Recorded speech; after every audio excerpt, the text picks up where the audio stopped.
Kautsar, karena tidak berurutan. Adabnya imam seperti itu.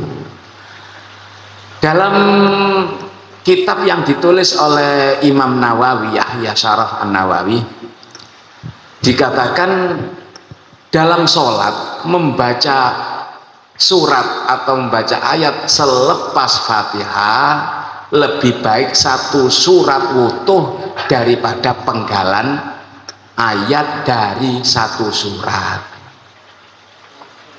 Dalam kitab At-Tibyan fi Adabi Hamalatil Quran begitu. Cuma ada pendapat lain. Pendapat lain, ya. Kalau pendapatnya Imam Nawawi kan begini, lebih baik membaca Inna A'tainakal Kautsar hanya 3 ayat utuh daripada kita membaca Ali Imran tapi tengah-tengahnya. Itu menurut Imam Nawawi. Misalnya biasanya Imam Jumat itu rokaat pertama Amanar Rasulu, itu akhirnya salat Baqarah. Terus Inna Fatahna Laka Fatham Mubina surat Fatih, awalnya surat Fatih dengan panjang ya. Itu menurut Imam Nawawi lebih istimewaan satu surat tapi utuh. Al-Kautsar sama Qul Huwallahu Ahad lebih utamaan itu karena satu surat utuh. Tapi menurut pendapat lain tidak dihitung daripada surat utuh atau tidak, tapi dilihat sebanyak mana ayat yang dia baca. Semakin banyak pahalanya juga semakin banyak. Kita milih yang mana? Sama benarnya kok, sehingga kita tidak mudah menyalahkan, ya, tidak mudah menyalahkan. Makanya sangat sayang sih ketika umat Islam itu, mohon maaf ini, ya, di kota-kota ini masjid A, masjid B, kamu sholat di mana? Di sana. Kenapa nggak di sini? Itu lain itu. Padahal kan tidak seperti itu sebenarnya Islam itu. Masa kita seperti orang Nasrani, ada Betani, ada Jawi Wetan. Masa kita seperti itu? Dulu tidak ada seperti itu, tidak ada. Jadi satu. Sehingga kalau kita sholat kebetulan imamnya tidak kunut, ya kita tidak usah kunut, tidak usah maksa kunut. Ketika imamnya sholat pakai kunut, ya kita ikut amin saja. Karena makmum itu harus mengikuti imam. Jangan sampai imam mengikuti makmum. Contohnya imam mengikuti makmum karena jamaahnya ada yang kunut dan tidak. Begitu sholat subuh rakaat kedua, ya kan, imamnya berdiri lama selepas ruku. Kenapa? Memberi kesempatan jamaahnya yang kunut monggo kunut, yang tidak kunut ya monggo tidak usah kunut. Itu namanya imam mengikuti makmum. Tidak boleh begitu. Mestinya kalau imamnya kunut, makmumnya juga ikut kunut, meskipun beranggapan kunut bukan termasuk bagian sholat subuh. Masa didoakan dapat hidayah tidak mau amin? Allahumma hdina fiman hadait, amin. Ini kan bahaya ini. Kalau imamnya doa, kita harus ikut doa, amin. Kalau imamnya tidak doa kunut, ya kita tidak maksa. Orang ngajar kadek kunut, aku tak kunut dewi, tidak boleh. Makanya sering itu orang ke Mekah di waktu Ramadan itu sholat witirnya kan pakai kunut. Nah, kata jamaah, wah lihatan ini orang NU ini imamnya, lihatan. Kalau witirnya pakai kunut panjang lagi. Udah, wah, Mekah imami NU KB. Begitu besoknya sholat subuh, tidak pakai kunut. Tuh, kak temen tak gak kunut, berarti Muhammadiyah imam. Itu tidak perlu kita debatkan karena bukan rukun dan tidak membatalkan sholat apabila melakukan atau meninggalkan. Ya, seperti itu. Okay.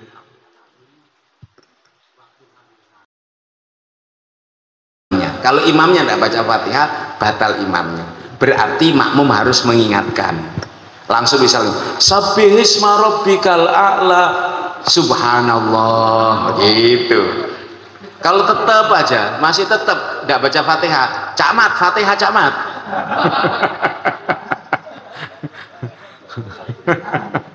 Diwara subhanallah sekali. Seperti itu. Tapi kalau imamnya tidak takbir 5 kali atau 7 kali pada rakaat pertama, tidak perlu kita ingatkan karena tidak membatalkan sholat. Tidak perlu kita ingatkan. Sama dengan imamnya tidak kunut, apa kita ingatkan? Tidak usah. Imamnya tidak kunut, subhanallah jadi imamnya. Karena ketika kita tidak membaca doa kunut, sholat kita tidak batal. Makanya kita harus tahu rukunnya sholat itu apa saja, baik qauli, fi'li, maupun kolbi, maupun maknawi. Harus tahu sunnahnya apa saja, harus tahu. Ketika imam tidak melakukan rukun, maka kita harus mengingatkan. Kemudian imamnya mokong, tidak mau diingatkan, bagaimana solusinya? Harus mufarokoh. Iki imam gak kena ditut, iki nyemplung temenan. Mufarokoh, kita pisah dari imam, sholat sendirian. Simple kan? Simple. Saya pernah sholat di Ampel itu, di Masjid Kuba itu, yang musolah Langgar Kuba yang dekat makamnya Habaib itu, Al-Idrus. Saya sholat situ. Saya kebetulan sholat saya itu masbuk ya. Setelah salam ya saya akan melanjutkan 1 rakaat berikut. Begitu saya salam, imamnya itu ragu, tolak begini. Terus tanya, gak kurang tak mau kan? Gak kurang kamu. Sebagian yang di depannya kurang, Bib, kurang 1 rakaat imam, Bib. Gimana kurang tak? Iya kurang 1 rakaat, Bib. Lo menengah kok. Sering gitu ya. Terus akhirnya gimana? Diulangi lagi. Oh, memang kurang 1 rakaat.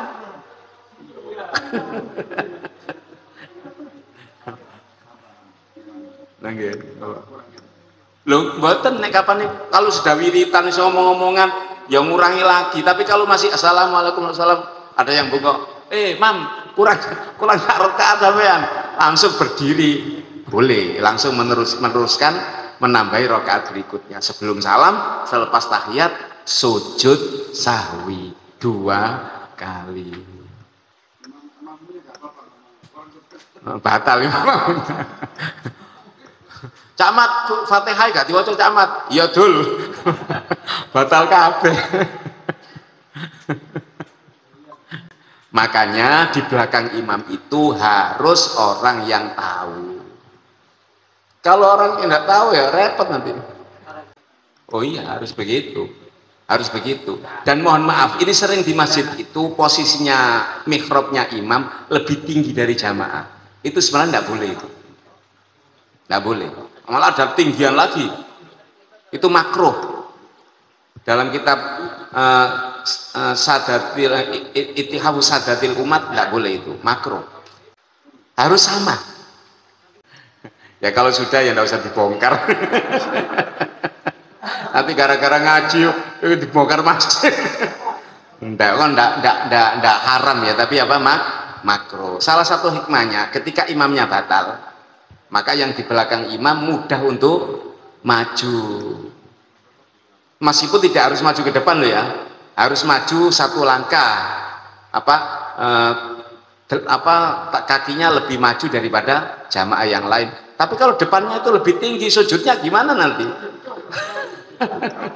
Untuk mengantisipasi itu salah satunya, maka tempatnya mihrabnya imam harus sejajar rata dengan tempatnya makmum, begitu. Ya ini yang dapat saya sampaikan. Sudah jam 9 ya, nanti lari kemana-mana. Dan mudah-mudahan menjadi keterangan yang manfaat dan berkah. Subhanakallahumma wa bihamdika asyhadu an la ilaha illa anta astaghfiruka wa atubu ilaik. Kurang lebihnya mohon maaf. Wassalamualaikum warahmatullahi wabarakatuh.